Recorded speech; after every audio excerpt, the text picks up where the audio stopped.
Hey guys, what's going on? So today we are playing Legacy of Atlantis, a new action RPG from the creators of Atlantica, some of you may be familiar with, as they were the MMOsite.com's 2017 Reader's Choice MMORPG Award winner. Before we continue, I want to let you guys know that this video is sponsored by the developers of Legacy of Atlantis, and there will be a link to download in the description below. What you're seeing here is the general gameplay. Autoing is an option, but it's not recommended against hard bosses because skill timing, order, and also the pretty unique tag team system, I believe, doesn't play any part when you're doing it in auto. So to take advantage of that in harder content, of course, you're going to want to play manually. We also have this special attack here that coordinates your master and chosen servant there. With this one, since my master had a greatsword equipped, there was a huge greatsword falling from the sky and doing tons of damage. Alright, so you saw the basics of the gameplay. What I want to do now, as it usually is with these introduction videos, is go more in depth in the game, the mechanics, how it works, and all of that. One thing I really like are the Knight's missions up here. So if you ever don't know what to do, you can always consult the Knight's missions guides. We've just completed Knight's mission chapter 1, so we're going to take these 500 gems here. Pretty awesome. So our next quest will be the daily dungeon. We can just hit the go button here and it'll take us directly there. Also, if you've never been to a place, I'll tell you what's going on there. Every day this dungeon changes, and this guy has fire attribute right now, so the recommended is water. Unfortunately, we only have one water-based hero, so we're gonna have to just go ahead and go. Demon Purpleback. Got a huge gorilla going on here, so we are currently controlling. Let's go ahead and get the Meteor Smash up in there. He has quite a lot of HP, but he's going down 75%. Oh, I might be stunned. But we're looking good. We definitely have way more HP than he does. Also, our team attack is almost ready, our coordinated attack. Boom, let's go ahead and do it. Here comes the greatsword once again. Some of the team attacks just give you buffs as well, or does a negative effect rather than just pure damage. So when you're done with that, you can get your reward. In this case, it's 100 hero stones. And then we can now take those hero stones and evolve one of our heroes. We're going to be doing our main hero here, of course.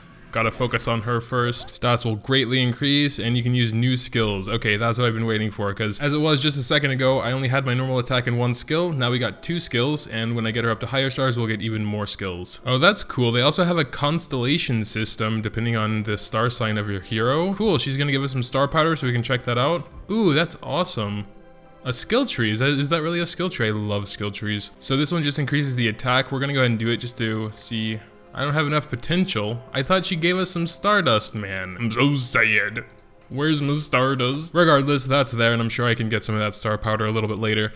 But anyway, we got a rare armor box here. Our next quest would be to clear 3-5. We're not quite there yet, we're only on 3-1. But we can collect some rewards as well, some more gems for getting stars on previous stages. And 100 more. Well, that's pretty cool. We can try that. We have 10 of those cards. Let's just go ahead and do 10 times.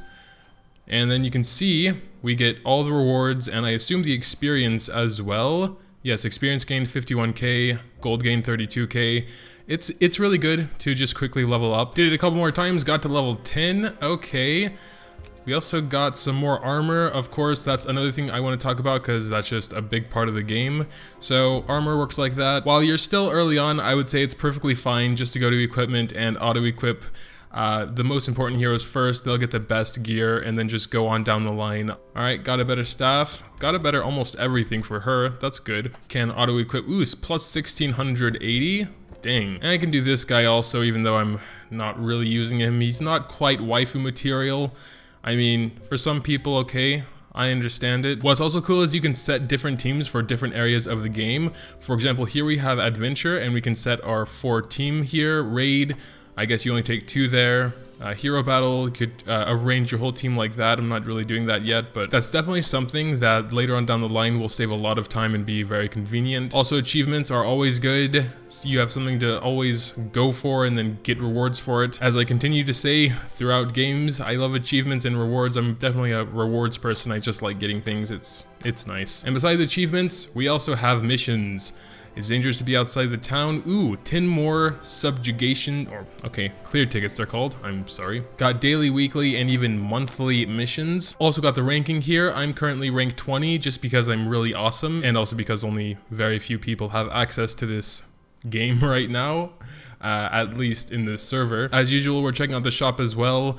With bundles like this, I like to see bundles. I like the option available for if you want to spend money, but I can't really comment because again, I'm pretty new to this game and I'm not sure with the value on what everything is.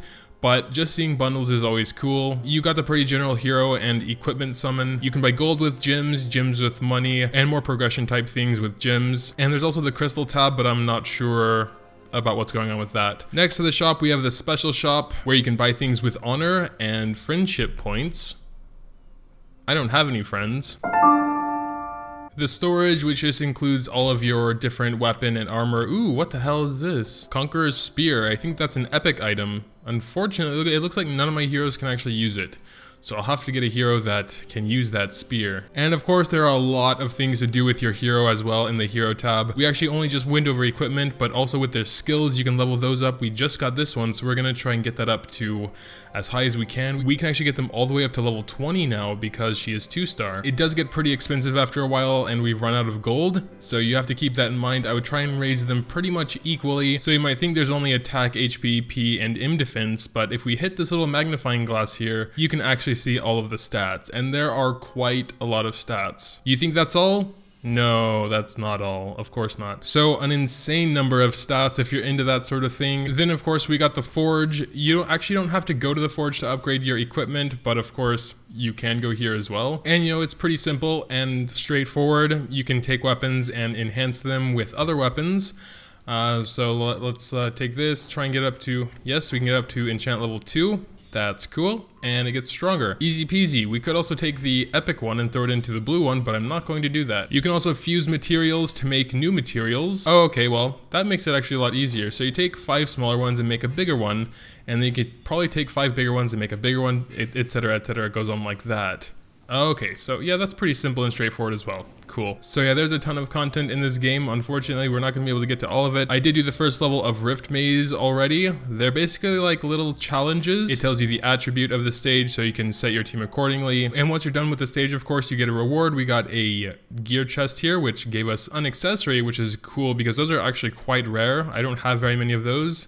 And it's also cool, this pops up, you can just auto-equip it.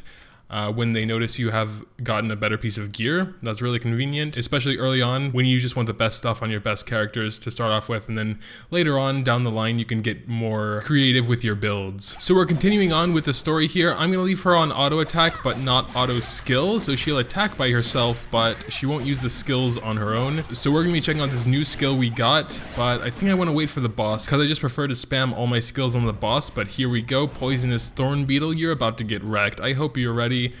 Let's go ahead and check this out. Kaboom! There it was. And we can also use the first skill. Oh man, it's already dead almost. Here comes the team combo attack. This is actually a different one because I'm using my master actually playing her, and the one in the tag team actually had a staff. So it changes depending on which weapon they are holding. Alright, we reached level 11 and completed stage 3-5, so we can go back to the town and continue on our knight's quest there. Clear 3-5, let's check the reward. Ooh, a nice chunk of change. We can also go check out Hero Battle now, which is cool. This is one of the pieces of content I really wanted to check out. This will be the PvP portion of the game where you fight other characters. We also get rewards just for participating, so you don't necessarily need to be opt to take advantage of PvP and play it and such. Everyone can play it. So we just set up our team here and let's go ahead and start matchmaking. I'm not sure if this is real-time PvP because like I said, we're kind of on a closed server here, I believe. So, but let's check out how this works. So I assume it'll either be like full auto, they'll just, yeah, okay. So basically it's just hero versus hero. Depending on how you built them, you'll either win or you'll lose. Probably I'm gonna lose because just my combat power isn't strong enough. I'm not strong enough in general. But that's the way the cookie crumbles sometimes. It's okay, we will live to fight another day. We did get an honor point, however, which means we can start buying things out of the honor shop once we do a few more. And we completed the knight's mission. And we can get a rare weapon box. See? it all works out in the end. Also, once you unlock Raid, you can do that in real time with other players, so that'll be pretty exciting as well. Going back to our master here, you can see she's a bit more special than the other ones, and there are 8 other heroes like this with varied skills to choose from. Of course, all the heroes have their own special skills and unique things they're doing, so there's just a lot of customization available, and that's never a bad thing. But yeah, that'll pretty much do it for the first impressions of Legacy of Atlantis. Once again, I will be putting the link to download this game in the description below, so make sure to check it out if this looks like an interesting game for you, and tell me what you think about it in the comments down below. Leaving a like if you did happen to enjoy would be greatly appreciated. Thanks, as always, for watching, and until next time.